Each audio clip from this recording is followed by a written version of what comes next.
Hello everyone, my name is Chandan Singh. Guys ये 4 जून 2020 का the Hindu का एडिटोरियल है। और वर्ड्स मीनिंग की बात करें तो ये मैंने वर्ड्स मीनिंग तैयार किया है। अगर आप चाहें तो यहाँ से भी स्क्रीनशॉट ले सकते हैं गाइस। वैसे मैंने अपने टेलीग्राम चैनल पे डाल दिया है जिसका नाम है इंग्लिश विद चंदन। आप चाहें तो ले सकते हैं यहाँ से स्क्रीनशॉट। ओके, एक पेज और है, ये ले लीजिए।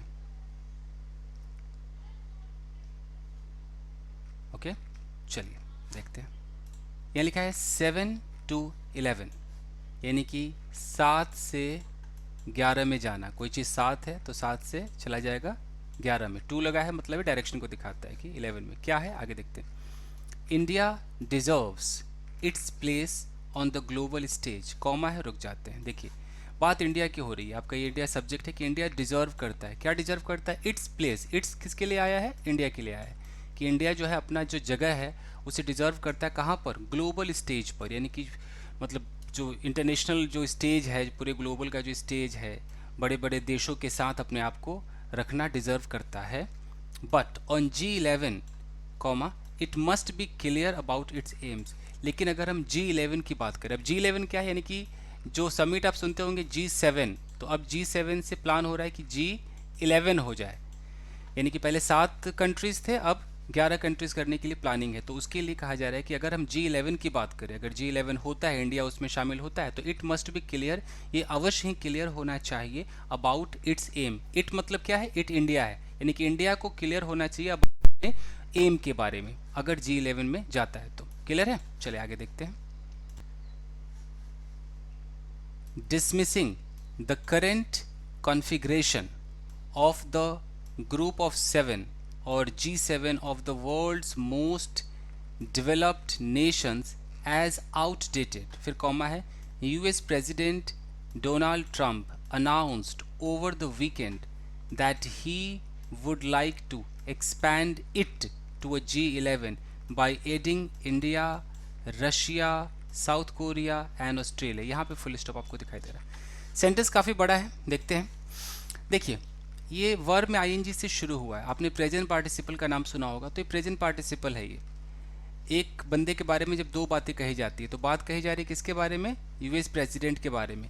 जैसे हम कहते हैं ना कि दरवाज़ा खोलकर मैं अंदर गया, opening the door I went inside, वही वाला है। तो dismissing the current configuration of the group of 7, यानी कि जो G7 है इसका जो कॉन्फ़िगरेशन है, जो भी अरेंजमेंट है, उसको डिसमिस करते हुए। डिसमिस के साथ एज का इस्तेमाल भी कई बार होता है, तो dismiss as what? Dismiss as outdated. Dismiss करते हुए ये कह कर कि आउटडेटेड है, तो डिसमिस करते हुए। अब यहाँ पर क्या है कि G7 के बारे में बताया है कि G7 of the world's most developed nation, यानी कि इसमें वर्ल्ड के जितने भी डेवलप्ड नेशन हैं वो पार्टिसिपेट करते हैं, वो G7 है, ये बताया गया है। तो उसको डिसमिस करके ये कहते हुए कि आउटडेटेड है, US president Donald Trump announced, इन्होंने अनाउंस किया ओवर द वीकेंड, एक हफ्ते हो गया, अनाउंस किया that he would like to expand, वो इसको बढ़ाना चाहेंगे। एक्सपेंड का मतलब है कि विस्तार करना चाहेंगे टू और G11, यानी कि उसको एक्सपेंड करके G11 करना चाहेगा। अभी 7 लोग हैं पहले, अब बाद में 11 लोग होंगे। अच्छा, फिर है बाई एडिंग। बाई के बाद अगर वर्ब में आईएनजी आए, इसका मतलब कि ऐसा करके, जैसे बाई टीचिंग, पढ़ा करके। तो बाई एडिंग यानी कि जोड़ करके। किसको जोड़कर? इंडिया को जोड़ा जाएगा, रशिया को, साउथ कोरिया और ऑस्ट्रेलिया को। ये जोड़ेंगे तो G11 हो जाएगा। ठीक है जी। चलो, ये प्रपोजल किसका है? यूएस प्रेसिडेंट डोनाल्ड ट्रंप का है। आगे देखते हैं। ही followed that up. Follow up का मतलब होता है कि आगे की जो कार्रवाई है उसे करना। तो he followed that up with invitation to their leaders. तो जितने भी कंट्री की इन्होंने बात की, उनके लीडर्स को इन्विटेशन देकर इन्होंने फॉलो अप किया, including prime minister Narendra Modi, जिसमें मिस्टर मोदी भी थे, टू अटेंड G7 समिट। तो इन्विटेशन किस लिए था? अटेंड करने के लिए G7 का जो समिट होने वाला है इन द यूएस में होगा लेटर दिस ईयर। इस साल कभी भी हो सकता है। लेटर लगा है मतलब कुछ निश्चित तो है नहीं, इस साल कभी भी हो जाएगा बाद में। तो यहाँ तक क्लियर है। चलिए आगे देखते हैं। The news was welcomed by mister Modi, comma है, यानी कि मिस्टर मोदी के द्वारा इस खबर का स्वागत किया गया। हु, अभी देखिए हु क्या है, ये जो हु से लेकर आप देख रहे हैं ना कि who commended mister Trump for his creative and far sighted decision to expand the format of the grouping to keep up with the new realities of the post covid world. तो who ये आपका हो गया relative pronoun, और इससे जो sentence शुरू होता है उसे हम एडजेक्टिव क्लॉज कहते हैं। ये बताता है बगल वाले के बारे में। तो कहने का मतलब है कि न्यूज़ का स्वागत किया गया मिस्टर मोदी के द्वारा, जिन्होंने कमेंडेड मिस्टर ट्रंप, उन्होंने तारीफ की, सराहना की मिस्टर ट्रंप की। किस लिए की? तो फॉर लगा दिया, for his creative and far sighted decision. उनका जो डिसीजन है वो क्रिएटिव है। फार साइटेड का मतलब है काफ़ी दूर दृष्टि से उन्होंने देखा है, बहुत दूर तक सोचा है, वो डिसीजन है। क्या करने का? टू एक्सपैंड, बढ़ाने का, the format of the grouping, grouping का जो फॉर्मेट है कि पहले साथी लोग हैं तो उस फॉर्मेट को बढ़ाने का जो डिसीजन है। फिर यहाँ कर दिया कि टू कीप अप विद का मतलब होता है बराबरी करना, मेंटेन करना। To keep up with the new realities of the post कोविड-19 वर्ल्ड, पोस्ट का मतलब बाद में, तो ये कोविड-19 के बाद का जो संसार होगा तो वो जो नई रियलिटी होगी उस रियलिटी के साथ मैच करने के लिए इन्होंने जो फैसला लिया है वो तारीफ़ काबिल है, क्रिएटिव है, फार साइटेड है, ये सब चीज़ें हैं। क्लियर समझ में आ गया? चलिए आगे देखते हैं। Australia and south Korea have also welcomed the invitation. Clear है कि ऑस्ट्रेलिया ने, साउथ कोरिया ने भी इन्विटेशन का स्वागत किया है। वाइल, जबकि, वाइल आ गया, जबकि रशिया, अब रशिया के बाद फिर यहाँ दैट लगा, यानी कि रिलेटिव प्रोनाउन है, ये फिर वही एडजेक्टिव का काम करेगा। Russia that lost its membership, जिसने अपनी मेंबरशिप खो दी थी, ऑफ द ग्रुपिंग, इस ग्रुप, अच्छा मतलब इस ग्रुप में पहले मेंबर था बट उसने मेंबरशिप खो दिया था इन 2014, 2014 में। ओवर किस बात पर खो दिया था? Over it's annexation of Crimea. अच्छा, एनेक्सेशन का मतलब होता है कि हड़प लेना, मतलब आपकी कोई ज़मीन है, मैं हड़प लूँ, एनेक्स कर लूँ, तो एनेक्सेशन है। तो क्रीमिया को शायद हड़प लिया होगा, मुझे तो इतना डिटेल पता नहीं है, तो यहाँ पे जो लिखा है मैं आपको ट्रांसलेट करके बता रहा हूँ। तो इसकी वजह से एनेक्सेशन ऑफ क्रीमिया उसने किया था, तो इस मैटर पर 2014 में उसने अपना लॉस्ट कर दिया था मेंबरशिप। अच्छा, तो रशिया को फिर से इनविटेशन गया है। ओके, तो अब देखिए कहाँ से सेंटेंस है, यहाँ देखिए, वाइल रशिया, रशिया के बाद यहाँ आ जाइए सेड, रशिया सेड, रशिया ने कहा, और ये रशिया के बाद ये कॉमा के बाद जो आप देख रहे हैं ना, दैट से लेके यहाँ तक, ये एक एडजेक्टिव क्लॉज है, ये बस एक बात बता रहा है रशिया के बारे में। एनीवेज, तो रशिया ने कहा, क्या कहा कि प्रेसिडेंट पुतिन वुड अटेंड, कि प्रेसिडेंट पुतिन जो है वो अटेंड करेंगे, जो इनविटेशन हुआ है तो हम जाएंगे, if treated as an equal, तभी जाएंगे अगर उन्हें इक्वल ट्रीट किया गया, बिल्कुल वही बराबरी का दर्जा दिया गया, ऊंच नीच ना हो, सब ठीक हो, तभी ये कंडीशन रखा है। ठीक है जी, चलिए यहीं से देख लेते हैं। नोटेबली, नोट करने वाली बात यह है कि bye it's absence in the proposed grouping, अपने एब्सेंस के द्वारा इस प्रस्तावित ग्रुपिंग में इज चाइना। अच्छा, नोट करने वाली बात है कि चाइना है अपने एब्सेंस के द्वारा। अच्छा, सबसे नोट वाली बात यह है कि चाइना, मतलब कैसे आपको समझाऊं कि नोट करने वाली बात चाइना है लिखा है notable bye it's absence in the propose grouping is China, तो इज यहाँ पे लगा है ना, तो जो नोटेबल जो है वो चाइना है, सबसे महत्वपूर्ण जो ध्यान देने वाली बात है वो चाइना है, क्योंकि वो ग्रुप में एब्सेंस है, वो है ही नहीं। विच हैड अर्लियर, जो along with India, Brazil, Mexico and South Africa been invited, देखिए यहाँ हैड है और यहाँ बीन है, यानी कि जिसको पहले इनवाइट किया गया था, किसके साथ? Brazil, India, Brazil, Mexico, south Africa, ये सबको इनवाइट होता था, तो चाइना को भी इनवाइट होता था रेगुलरली, लगातार होता था, टू G8 समिट। G8 यानी कि पहले रशिया भी शामिल होगा ना 2014 से पहले, तो G8 था, रशिया को जब हटा दिया तो फिर G7 हो गया। तो उस वक्त तो काफ़ी इनको इन्वाइट होता था regularly as an outreach by the developed world. Outreach का मतलब होता है पहुँच, आउटरीच पहाड़ तक पहुँच, यानी कि एक जितने भी डेवलप्ड वर्ल्ड है जो इसमें शामिल हैं, जो G8 में थे, तो उनके द्वारा इन लोगों को इनवाइट किया जाता था एक पहुंच के रूप में, कि इन तक भी पहुंच हो, टू द 5 एमर्जिंग इकोनॉमीज़। ये जो 5 एमर्जिंग इकोनॉमीज़ हैं, कौन कौन अभी नाम गिनवाया ना, कहाँ गया, India, Brazil, Mexico, south Africa और चाइना वगैरह, तो कॉल्ड G8+5, जिसको G8+5 कहा जाता था, क्योंकि इन पाँचों को भी इन्वाइट किया जाता था।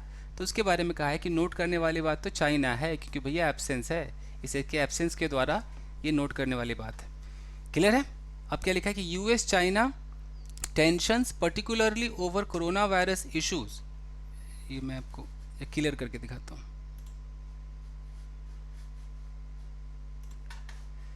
देखिए, यूएस चाइना टेंशंस, यानी कि यूएस चाइना के बीच जो टेंशन है, खासकर पर्टिकुलरली खासकर ओवर कोरोना वायरस इशू, किसके ऊपर है? कोरोना वायरस के मुद्दे पर है। Clearly played a part in mister Trump's decision, to leave Chinese president Xi Jinping off his summit guest list. Simple सा है कि ये जो मुद्दा है, जो चाइना का जो टेंशन है खासकर कोरोना वायरस इशू पर है, ये साफ साफ एक रोल अदा किया है, प्लेड अ पार्ट, एक रोल अदा किया है मिस्टर ट्रंप के डिसीजन का। मिस्टर ट्रंप ने जो डिसीजन लिया है टू लीव चाइनीज़ प्रेसिडेंट, उसको छोड़ दो, of his summit guest list, guest का जो लिस्ट है उसमें से चाइना को हटा दो। तो भैया ये किस क्यों हुआ है? इस टेंशन की वजह से हुआ है और खासकर इस कोरोना वायरस मुद्दे की वजह से हुआ है। क्लियर है? आगे देखिए।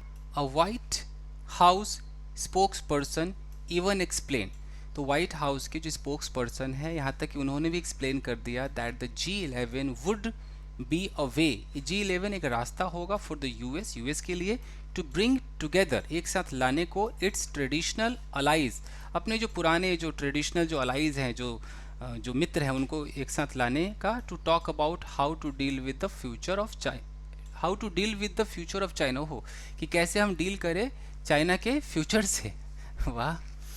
फिर से एक बार मैं आपको समझाऊं कि व्हाइट हाउस के स्पोक पर्सन ने एक्सप्लेन किया कि G11 would be a way for the US to bring together its traditional allies, कि एक रास्ता होगा कि उनको एक साथ लाया जाए, ट्रेडिशनल जो मित्र है उनको, टू टॉक अबाउट, कि बात कर सके, हाउ टू डील विद, कि कैसे डील करें किसके साथ, the future of China, China के फ्यूचर के साथ। प्रेडिक्टिवली का मतलब होता है, जाहिर सी बात है, बिल्कुल अंदाजा लगाया हुआ है कि Beijing has lashed out, Beijing ने बिल्कुल लैश आउट किया है। लैश आउट का मतलब होता है कि एक तरीके से क्या बोलते हैं उसको, बुराई की है, इसको और क्या, कंडेम समझते हैं, कंडेम किया है एट द G11 आइडिया, इस G11 आइडिया की वाट लगाई है, बुराई की है, निंदा किया है, एज वन, उस रूप में, that would be doom to fail, कि भैया ये तो इसको ऐसा दंड मिलेगा कि फेल हो जाएगा। डूम का मतलब होता है दंड मिलना, तो इट वुड बी डूम्ड, इसको दंड मिलेगा टू फेल, फेल होने का। कहने का मतलब है कि चाइना ने कहा है कि भैया ये चल नहीं पाएगा, जब आपका जो G11 है ये फेल हो जाएगा, ये बात कही गई। देखिए 50% हो गया है। अब मैं एक दो चीज़ें सिखा देता हूँ जो बिगनर्स है उनको, गाइस सीख लीजिए।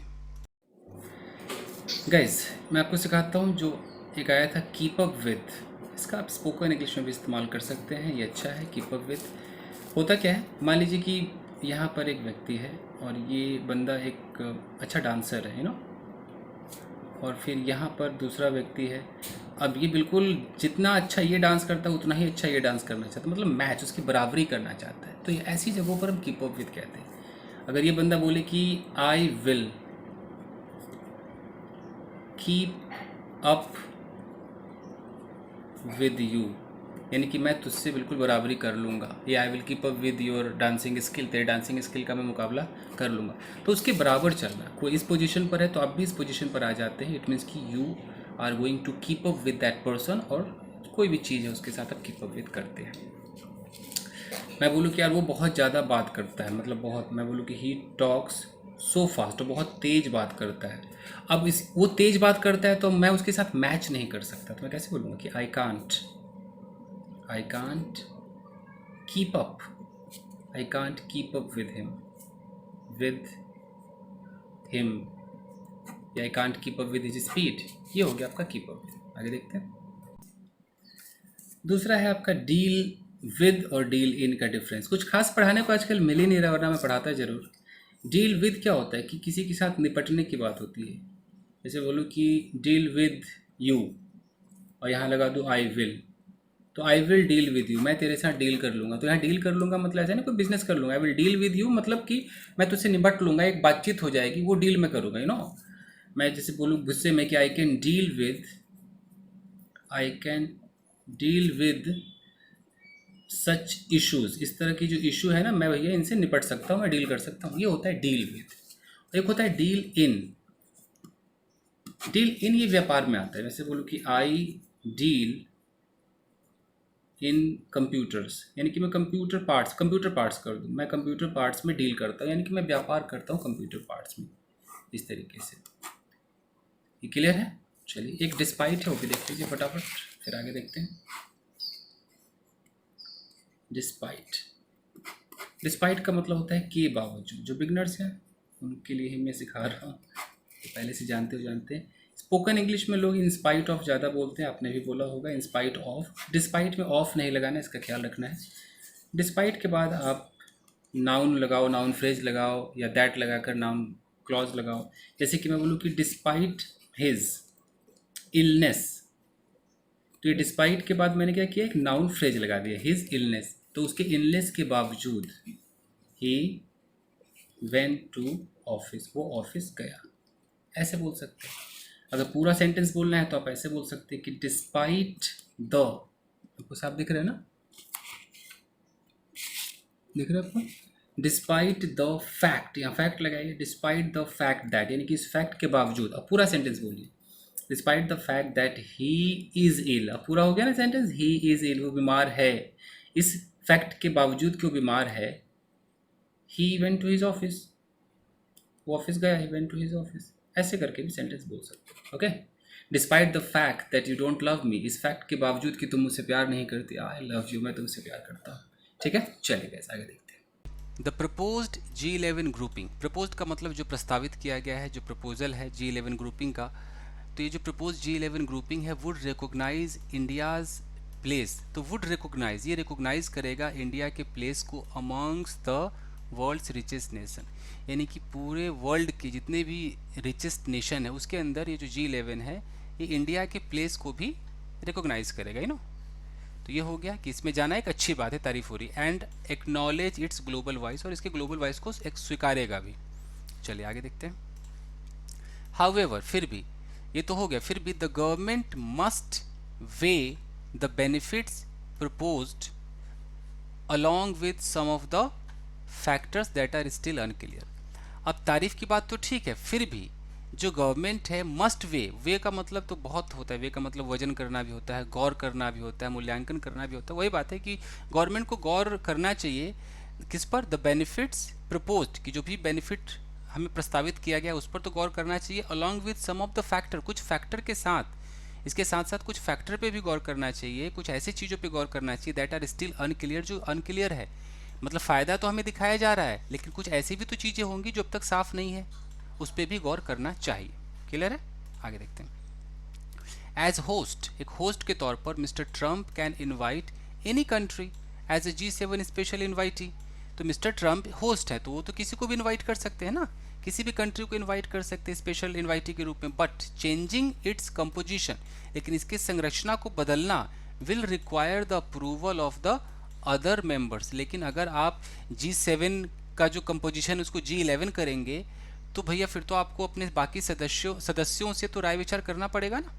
यानी कि मिस्टर ट्रंप इनवाइट कर रहे हैं, वो अकेले इनवाइट कर सकते हैं, लेकिन अगर संरचना बदलने की बात होगी तो उनको अप्रूवल की जरूरत पड़ेगी ऑफ अदर मेंबर्स। क्लियर है, चलिए आगे देखते हैं।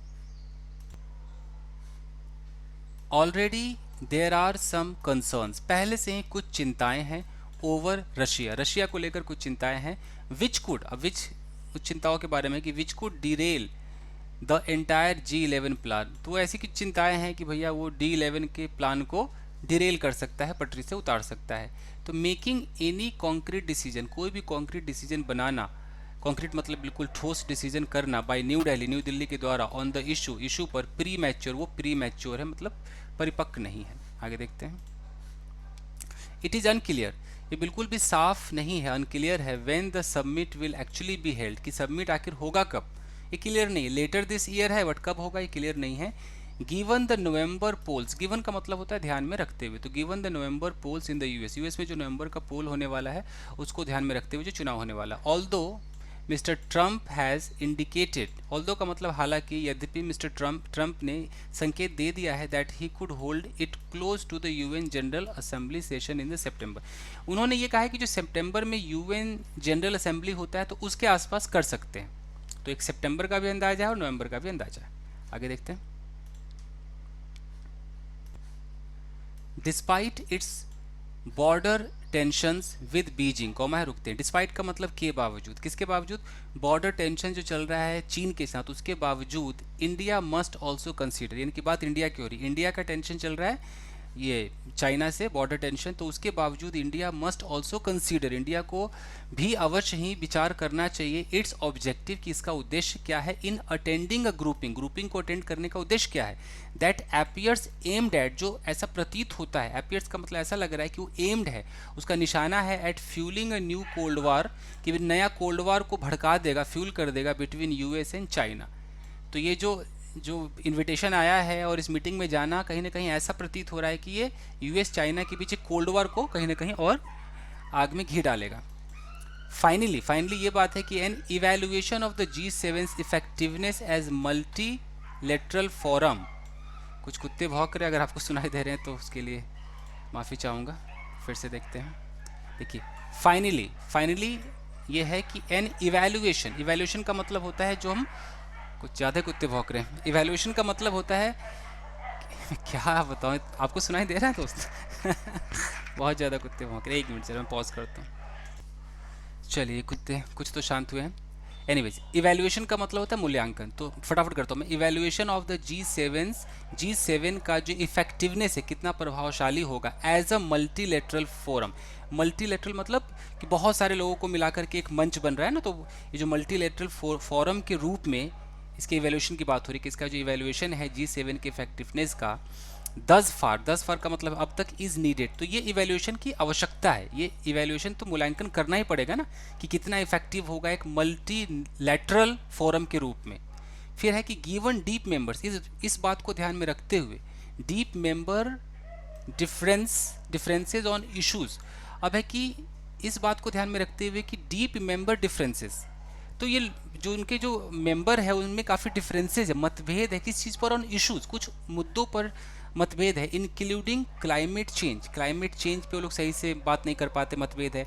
सिक्योरिटी कंट्रीब्यूशन है, ईरान के ऊपर है, ETC, ये सब मामलों पे उनका मतभेद है। तो उसको ध्यान में रखते हुए इसका इवैल्यूएशन जो है वो बहुत ही नीडेड है, बहुत ज़रूरी है, क्योंकि भाई इतने सारे लोग मिल रहे हैं, मल्टीलैटरल फोरम बन रहा है, बट आपस में मतभेद है, तो फिर क्या इसका फ़ायदा होगा, इसका भी जो मूल्यांकन है बहुत ज़रूरी है। ये कुछ बात कही गई है, समझ में आ रहा है आपके? चलिए खत्म करते। इन फ्रांस में क्या हुआ लास्ट ईयर, पिछले साल, the grouping was unable to issue a joint communique. तो जो ग्रुपिंग है लास्ट ईयर क्या होगा कि फ्रांस के अंदर जो ग्रुपिंग है वो अनेबल टू इशू, वो इशू नहीं कर पाई, जो मिलजुल कर एक जो हम एक कम्युनिक देते हैं ना, कम्युनिक का मतलब है कि जो मीटिंग में हुआ उसके बारे में जो विवरण देते हैं, तो एक मिला जुला जो है वो डिटेल नहीं दे पाए, ये बात है। ड्यू टू दीज डिफरेंसेस, क्योंकि डिफरेंसेस है तो सब मिलकर के एक सही बात नहीं पहुंचा पाए। कम्युनिक मैंने मीनिंग लिख दिया है, उसमें से देख लीजिएगा। तो कम्युनिक का मतलब वही है कि मीटिंग के बाद आप जो एक राय पे पहुंचते हैं, एक जो डिटेल आप देते हैं, तो वो मिला जुला नहीं था, ज्वाइंट नहीं था। A first in its 45 year old history, यानी कि 45 साल के ओल्ड हिस्ट्री में पहली बार हुआ था कि ये जो ग्रुपिंग था वो मिल करके एक ज्वाइंट कम्युनिक नहीं दे पाया था, क्योंकि आपस में मतभेद है। तो बस यही दोस्तों, आई होप कि आपके समझ में आया होगा। मिलते हैं अगले वीडियो में, children take care, keep practising and have fun. Thank you guys.